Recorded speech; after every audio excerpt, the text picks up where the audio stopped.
The last numbers I was told by someone in the know, and this was after the meeting with the Raptors, was 50-50. I believe you tweeted yesterday basically that it was very close. Right. I believe it's more like, because I know Kawhi has had his eye on the Lakers. Like they started, I tweeted a week or so ago that the Lakers were his to lose. So they started out with an advantage. So I think that it's maybe 60-40, 55-65% Lakers over the Raptors. So as you just saw, Kawhi Leonard is in Toronto. What I'm 99% hearing is that Kawhi Leonard will be returning to Toronto and signing a 2-year contract. He just completed his 8th season. That's going to put him at 10 years. That puts him in position to get the largest available maximum deal for a player of his tenure. We're just going to proceed like Kawhi signed with the Lakers, because you think it's happening. I think it's happening. Yeah. I think he's taking a little time here just to enjoy the limelight and soak it in a little bit, and then he's going to go to the Lakers. And I think you could argue it's his best move. It's his best basketball move in Toronto. He's there for one more year. You could repeat as champs. That team could get pretty old fast. It's a hard team to keep together. You got to pay Lowry, Ibaka. They would really need Siakam, I feel like, to go up a level. The Lakers, which is possible, by the way. It's very possible. With the Lakers, like, he knows he's playing with Davis for the next 4 or 5 years. LeBron at least 2, where you would think LeBron would be at a high level, and then whatever buyout guys and whoever else they patch it together.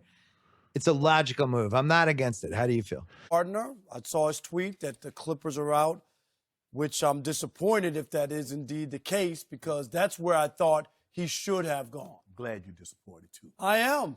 Not as disappointed as those folks are right Exactly. Everything was stacked up for that. Yep. You know, they cleared space. They had everything set up. And the only reason I thought the Clippers would make more sense, because he wanted to come back to California and L.A. The Clippers, to me, were more his speed. You know, you're in L.A., you're playing in the same building, and to me, the reward was higher. Agreed. That he had. But also, and these same sources were telling me that the Clippers dynamic was really in play, except they didn't acquire, quote unquote, enough firepower for him to go with. In the Lakers, it's just the opposite. They have too much firepower, and it's too many lights, camera, and action with the purple and gold that just isn't Kawhi's personality for anybody that's followed him for as long as I have. And so I'm not surprised by this decision. I've never changed or wavered about what I thought he was going to do. And so this is why you do afternoon shows and free agency specials for times like this. Yep.